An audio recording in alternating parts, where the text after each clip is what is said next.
Number 3, pahinga o tulog. Ang iyong tagumpay ay nanggagaling sa sakripisyo na iyong ginagawa. Kung namamalayan mo, halos lahat ng mga mayayaman ay natutulog lang ng 5 hanggang 6 na oras araw-araw.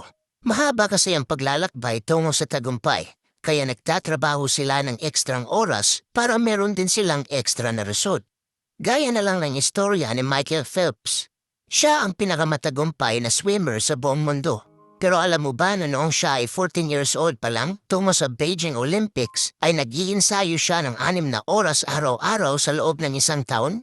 Nalaman niya na kung mag-iinsayo siya ng ekstrang oras kada linggo, ay meron siyang advantage na 52 training days sa kanyang mga kompetisyon.